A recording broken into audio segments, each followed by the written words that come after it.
Today our topic is the power of memento mori, remember you will die.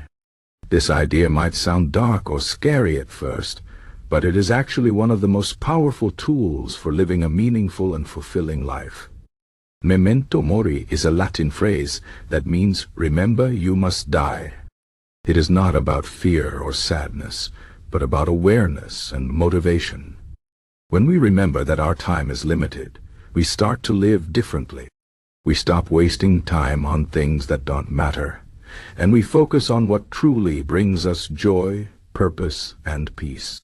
This is the essence of memento mori, and it has been a central idea in Stoicism, a philosophy that teaches us how to live well by focusing on what we can control and accepting what we cannot. Let's start by thinking about how we usually live our lives. Most of us get caught up in daily routines, worries, and distractions. We spend hours scrolling on our phones, arguing about small things, or chasing after money and status. We often forget what really matters: our relationships, our health, and our personal growth. We act as if we have all the time in the world, but the truth is, life is short and unpredictable. None of us know how much time we have left. This is where memento mori comes in. It reminds us that life is fleeting, and this reminder can change the way we live.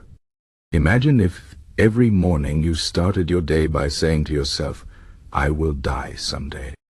How would that change your actions? Would you still spend hours worrying about what others think of you? Would you still put off your dreams and goals? Probably not. Instead, you would focus on what truly matters to you. You would spend more time with the people you love, pursue your passions, and live with purpose. This is the power of memento mori. It helps us prioritize and live intentionally. Stoic philosophers like Seneca, Epictetus, and Marcus Aurelius often talked about memento mori. They believed that remembering our mortality is a key to living a good life. Seneca said, "You act like mortals in all that you fear, and like immortals in all that you desire." This means that we often fear death, but live as if we will never die. We postpone our happiness and delay our dreams, thinking there will always be more time. But time is the one thing we cannot get back. Once it's gone forever. Seneca also wrote, "It is not that we have a short time to live, but that we waste a lot of it." Memento mori helps us stop wasting time and start living fully. Marcus Aurelius, a Roman emperor and Stoic philosopher, often reflected on death in his personal writings. He said, "You could leave life right now. Let that determine what you do and say and think." This is a powerful idea. If you knew that today could be your last day, how would you act? Would you be kinder, more patient, more courageous? Would you take risks and chase your dreams? Memento mori is not about being afraid of death, but about using the awareness of death to live better. It's about making every moment count. Another Stoic philosopher, Epictetus, taught that we should remember death to stay humble and grateful. He said, "Keep death and exile before your eyes every day. Along with everything that seems terrible. By doing so, you will never have a base thought, nor will you desire anything excessively." This means that when we remember our mortality, we stop taking life for granted. We appreciate what we have instead of always wanting more. We become more grateful for the small things: a beautiful sunset, a good meal, a kind word from a friend. Memento mori helps us find joy in the present moment. Now let's talk about how you can use memento mori in your own life.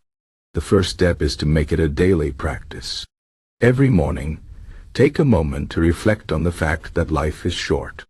You can say to yourself, "I will die someday, so today I will live fully." This simple reminder can help you focus on what truly matters. It can also help you let go of small worries and fears. When you remember that life is short, you realize that most of the things you worry about don't really matter. The second step is to use memento mori to set your priorities. Ask yourself, if I knew I had only 1 year left to live, What would I do? Write down your answer and start working on those things. Maybe you would spend more time with your family, travel to a place you've always wanted to visit, or start a project you've been putting off. Whatever it is, start doing it now. Don't wait for the perfect time, because there is no perfect time. The best time to start is today. The third step is to practice gratitude. When you remember that life is short, you start to appreciate what you have. Take a few minutes every day to think about the things you are grateful for. It could be your health, your loved ones, your home, or even the fact that you have food to eat and a place to sleep. Gratitude helps you focus on the positive aspects of life and reduces stress and anxiety. It also makes you happier and more content. The fourth step is to let go of things you cannot control. Stoicism teaches us to focus on what we can control and accept what we cannot. When you remember that life is short, you realize that worrying about things you cannot change is a waste of time. Instead, focus on your own actions and attitudes. You can't control what others think or do, but you can control how you respond. You can't control the past or the future, but you can control the present moment. Memento Mori helps you let go of unnecessary stress and focus on what really matters. The fifth step is to live with courage and authenticity. When you remember that life is short, you stop caring so much about what others think of you. You start living for yourself, not for others. You take risks and pursue your dreams, even if they seem scary or impossible. You stop pretending to be someone you're not, and start being your true self. This is the essence of living authentically. It's about being honest with yourself and others, and living in a way that aligns with your values and desires. Finally, remember that Memento Mori is not about fear or sadness. It's about empowerment and inspiration. When you remember that life is short, you realize that every moment is a gift. You start to live with purpose and passion. You stop wasting time on things that don't matter and focus on what brings you joy and fulfillment. You become more present, more grateful, and more courageous. This is the true power of Memento Mori. It helps you live a life that is meaningful and rich. In conclusion, Memento Mori is a powerful tool for living a better life. It reminds us that life is short and encourages us to make the most of every moment. By reflecting on our mortality, we can set our priorities, practice gratitude, let go of what we cannot control, and live with courage and authenticity. Stoic philosophers understood the importance of this idea, and it is just as relevant today as it was thousands of years ago. So, take a moment to reflect on your own mortality. Remember that your time is limited, and use this awareness to live fully and purposefully. As Seneca said, life is long if you know how to use it. Let Memento Mori be your guide to using your time wisely and living a life that truly matters.